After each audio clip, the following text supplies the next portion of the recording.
प्रिय विद्यार्थियों, मैं के.आर. मीना से आचार्य राजनीति विज्ञान, राजकीय महाविद्यालय Dausa.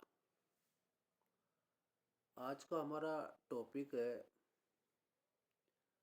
Problem of social and economic justice, सामाजिक आर्थिक न्याय। प्रिय विद्यार्थियों, आज का जो हमारा टॉपिक है जिसके ऊपर हम चर्चा करने जा रहे हैं बड़ा इंटरेस्टिंग है। भारत में सामाजिक तथा आर्थिक न्याय की एक समस्या है जो काफ़ी लंबे समय से चली आ रही है। सामाजिक आर्थिक न्याय क्या होता है और वर्तमान समय में भारतीय राजनीति में इस क्या व्यवस्था की गई है, भारतीय आरक्षण नीति अल्पसंख्यकों को ये न्याय दिलाने में कहाँ तक सक्षम हुई है, और social and economic justice in India, सामाजिक और आर्थिक न्याय। सबसे पहले हम चर्चा करेंगे कि सोशल जस्टिस क्या होता है। देखिए, भारत एक लोक कल्याणकारी राज्य है और लोक कल्याणकारी राज्य की मांग भारत जैसा देश शुरू से ही करता रहा है, और लोक कल्याणकारी राज्य के लिए सोशल एंड इकोनॉमिक जस्टिस होना अति आवश्यक है, जिससे समाज का कमजोर तथा जो दलित वर्ग है वो किसी भी रूप में शोषण का शिकार न हो। सामाजिक आर्थिक न्याय का अर्थ देखिए, सामाजिक आर्थिक न्याय का अर्थ है मानव के बीच सामाजिक आर्थिक स्थिति के आधार पर कोई भेदभाव न बरता जाए। सबसे पहले हम इस बात के ऊपर चर्चा करेंगे कि सामाजिक आर्थिक न्याय की ये मांग है कि समाज के जो सुविधाहीन वर्ग हैं उनको अपनी सामाजिक आर्थिक कमजोरी पर नियंत्रण पाने के लिए उन्हें सशक्त बनाया जाए तथा एक शोषणविहीन समाज की रचना की जाए। हमारे संविधान में सामाजिक आर्थिक रूप से पिछड़े वर्गों के विकास के लिए विशेष प्रावधान है। संविधान के नीति निर्देशक तत्वों में ये प्रावधान किया गया है कि राज्य जनता के दुर्लभतर वर्गों के, विशेषकर अनुसूचित जातियों तथा अनुसूचित जनजातियों की शिक्षा तथा अर्थ संबंधी हितों की विशेष सावधानी से उन्नति करेगा, सामाजिक अन्याय तथा सब प्रकार के शोषण से उनका संरक्षण करेगा। संविधान के जो निर्माता थे उन्होंने भारत में सामाजिक आर्थिक रूप से जो पिछड़े वर्ग हैं उनको दो भागों में विभाजित किया गया है। पहला है अनुसूचित जातियां तथा जनजातियां, और दूसरा सामाजिक और शैक्षणिक रूप से पिछड़े वर्ग जो अनुसूचित जाति व जनजाति की सूची में न आते हों। अनुसूचित जाति का पृथक वर्ग इसलिए बनाए रखा गया क्योंकि हिंदू और सिखों के सामाजिक इतिहास के कारण उनमें जाति प्रथा विद्यमान थी, और इस जाति प्रथा के कारण द्विगुण उत्पन्न हुआ था। ईसाई धर्म, बौद्ध धर्म या इस्लाम धर्म में कोई जाति प्रथा नहीं है। अनुसूचित जाति और जनजाति आयोग सामाजिक न्याय की दिशा में प्रेरित होकर भारत सरकार ने 13 मार्च 1992 को अनुसूचित जाति और जनजातियों के लिए राष्ट्रीय आयोग के गठन की घोषणा की, और इस आयोग को संवैधानिक दर्जा प्राप्त है और उसे दीवानी न्यायालय के अधिकार प्रदान किए गए। देखिए, पिछड़े वर्गों या अनुसूचित जातियों और जनजातियों तथा पिछड़े वर्गों की पहचान। अनुसूचित जातियां, ये अनुसूचित जातियों में सामान्यतः वे जातियां शामिल की गई हैं जो आर्थिक रूप से कमजोर और सामाजिक दृष्टि से अछूत समझी जाती रही हैं। ऐसी जातियां जो पीढ़ियों से अप्रिय और अमान्य धंधे करते आई हैं, जैसे मल उठाना, झाड़ू देना, मृत पशु उठाना, चमड़ा उतारना तथा चर्म शोधन कार्य आदि। अनुसूचित जनजातियां ये वे जातियां हैं जो ऐसे क्षेत्रों में रही है जिनका भौतिक विकास नहीं हुआ या जो घुमक्कड़ रही है, जैसे आदिवासी, भील, गरासिया। इन जातियों तक सभ्यता बहुत कम पहुंच पाई। इसके बाद अन्य पिछड़े वर्ग, जैसे अन्य पिछड़े वर्गों से अभिप्राय समाज के उन वर्गों से है जो आर्थिक, सामाजिक तथा शैक्षणिक नियोग्यताओं के कारण समाज के अन्य वर्गों की तुलना में नीचे स्तर पर हो। राज्य सरकारों ने इन वर्गों में अलग अलग जातियां रखी है। संभवतः अन्य पिछड़े वर्गों में अनेक जातियों को राजनीतिक कारणों से शामिल किया गया है तथा उनको हटाया जाना कठिन है। आरक्षण की नीति तथा संविधान में आरक्षण की सुविधाएं। देखिए, भारत में आरक्षण की नीति को हम निम्न बिंदुओं के आधार पर स्पष्ट रूप से अभिव्यक्त कर सकते हैं। आरक्षण का उद्देश्य कुछ दुर्बल व्यक्तियों को सशक्त व्यक्तियों से बचाकर पदों की उपलब्धता सुनिश्चित कराना है। भारत में सोशल एंड रिलीजियस विषमताओं को ध्यान में रखते हुए ये उचित समझा गया कि दुर्लभ सामाजिक वर्गों को सबल वर्गों में शामिल करने के लिए सबल वर्गों से बचाकर कुछ सरकारी नौकरियों, संसद एवं राज्य विधानमंडलों में स्थान प्रदान किए जाए। इसके पीछे हमारे संविधान निर्माताओं का उद्देश्य समाज के सामाजिक स्त्रीकरण में निम्न कहे जाने वाले वर्ग जो कि शैक्षणिक रूप से पिछड़े हुए थे, उनकी आर्थिक, सामाजिक और शैक्षणिक स्थिति को सुधारना था।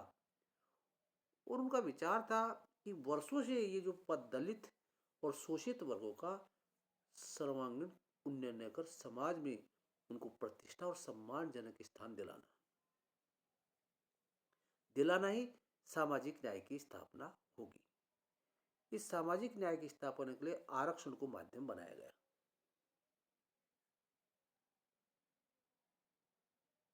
देखिए, संविधान के तीसरे और चौथे भाग में सामाजिक न्याय की सिद्धि के विविध उपायों का उल्लेख किया गया है, जैसे अनुच्छेद 14, अनुच्छेद 15, 14 में कहा गया कि सबको समान संरक्षण प्राप्त है कानून के समक्ष। 15 में कहा गया कि धर्म, मूल, वंश, जाति, लिंग और जन्म स्थान आदि के आधार पर किसी प्रकार का कोई भेदभाव नहीं किया जाएगा।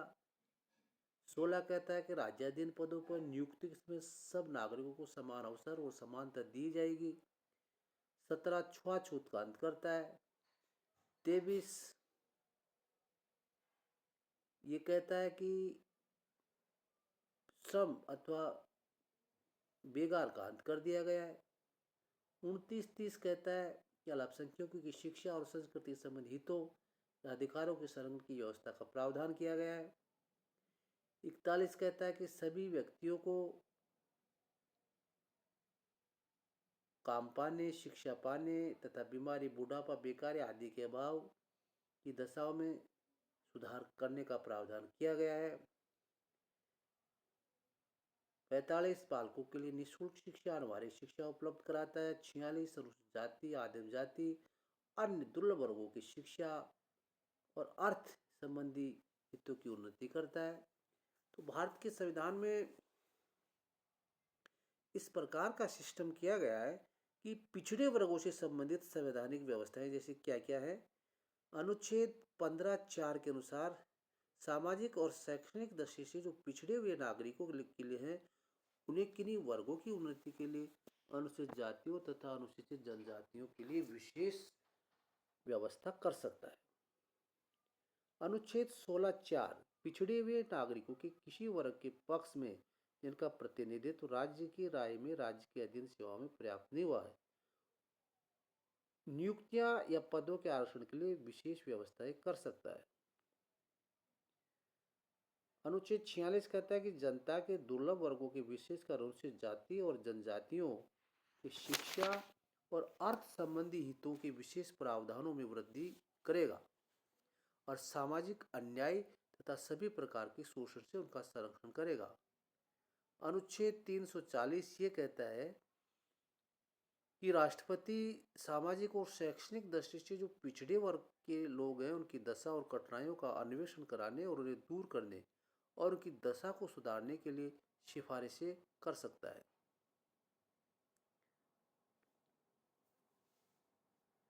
प्रशासनिक सेवाओं में आरक्षण अनुच्छेद 335 के अंतर्गत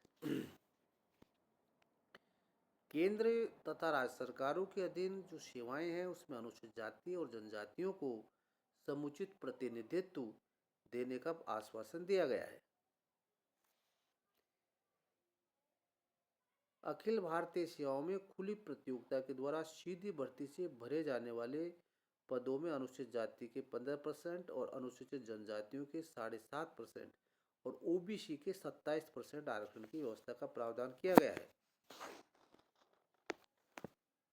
संविधान के अनुच्छेद 275 के अनुसार अनुसूचित जातियों के विकास के उद्देश्य में से बनाई गई योजनाओं के लिए राज्य सरकारों के लिए विशेष अनुदान देने की व्यवस्था का प्रावधान किया गया है, जिसमें विद्यार्थियों को छात्रवृत्ति देने, निःशुल्क शिक्षा और प्राविधिक व्यावसायिक शिक्षा संस्थाओं में स्थान रखने के प्रावधान किए गए हैं। राजनीतिक व्यवस्थाओं में दुर्लभ तथा पिछड़े वर्ग संबंधी अस्पष्टताएं। देखिए, संविधान के अनेक अनुच्छेदों में उल्लेखित किए गए दुर्बल वर्ग और पिछड़े वर्गों की शब्दावली को न तो स्पष्ट किया गया और न उन्हें परिभाषित किया गया है। संविधान ये नहीं बताता कि दुर्बल या पिछड़े वर्ग कौन से हैं। इस प्रकार इस अस्पष्टता से यह अर्थ निकलता जा रहा है कि पिछड़ा वर्ग या समुदाय वही है जो सरकार की नज़र में पिछड़ा है। देखिए, संविधान व्यवस्थाओं के अनुसार आरक्षण के मुख्य 3 क्षेत्र हैं: राजनीतिक, सामाजिक और सरकारी नौकरियां।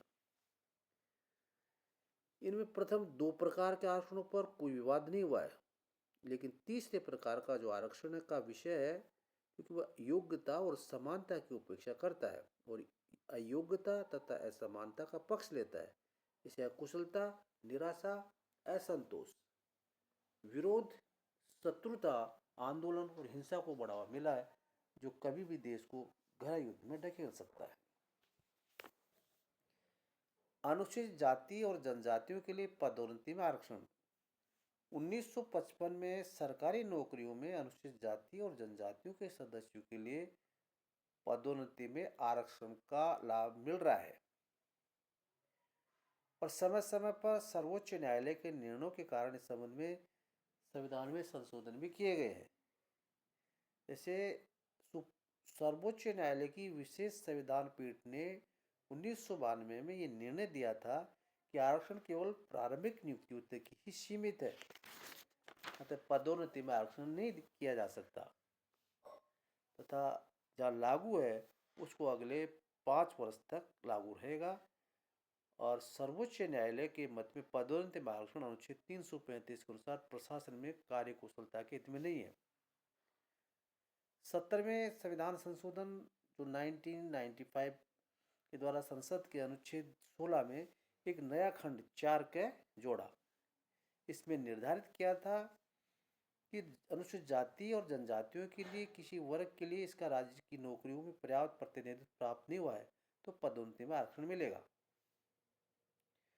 1999 को सर्वोच्च न्यायालय ने एक वाद में निर्णय देते हुए ये व्यवस्था दी है कि आरक्षित कोटों से नौकरी प्राप्त करने वाले अभ्यर्थी पदोन्नति के मामले में सामान्य श्रेणी के कर्मचारी से ऊपर वरिष्ठता पाने के पात्र नहीं हो सकते और संविधान का अनुच्छेद 16 4 का ऐसा कोई मौलिक अधिकार प्रदान नहीं करता है। 2000 में संसद ने 92 संवैधानिक संशोधन द्वारा संविधान के अनुच्छेद 16(4) क में संशोधन पुनः अनुसूचित जाति और जनजाति के लिए पदोन्नति में आरक्षण की सुविधा प्रदान कर दी गई है। मंडल आयोग का गठन तथा उसकी सिफारिशें। देखिए, संविधान का अनुच्छेद 340, इसमें राष्ट्रीय स्तर पर 2 आयोग स्थापित किए गए थे। काका साहेब कालेलकर आयोग जो 1953 में गठित हुआ था, वो अपनी रिपोर्ट 1955 में पेश कर दी थी। और दूसरा जनता सरकार ने 1978 में गठित किया। इसके अध्यक्ष श्री बिंदेश्वरी मंडल थे।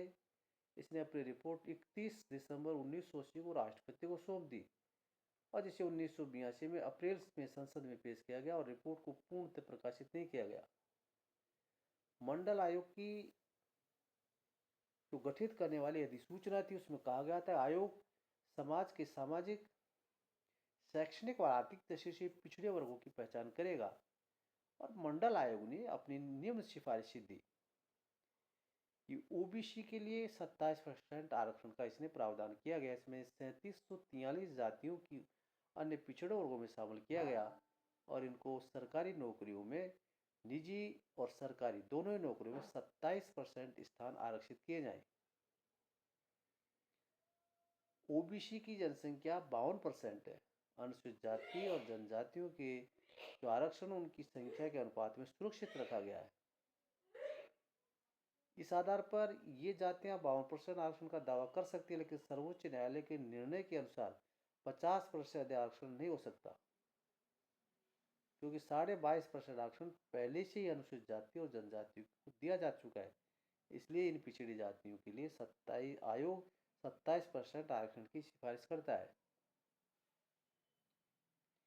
खुली प्रतियोगिताओं में प्राप्त स्थान पृथक रहेंगे, ये भी सिफारिश की गई थी।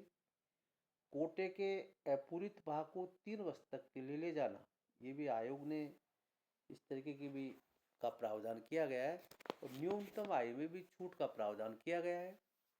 पदोन्नति में कोटों को जारी रखना, आयोग की एक अन्य सिफारिश ये भी थी कि पदोन्नति के मामले में कोटा लागू होना चाहिए। 31 अगस्त 1990 को तत्कालीन प्रधानमंत्री वीपी सिंह की सरकार ने सरकारी सेवाओं में मंडल आयोग की सिफारिशें लागू करते हुए सरकारी नौकरियों में 27% आरक्षण लागू कर दिया। इसके बाद हम आरक्षण की राजनीति के ऊपर चर्चा करेंगे।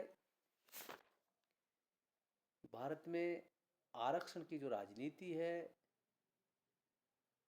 उसका क्या रोल है, क्या व्यवस्था है। मेरे विद्यार्थियों, हम अगले वीडियो में मिलेंगे।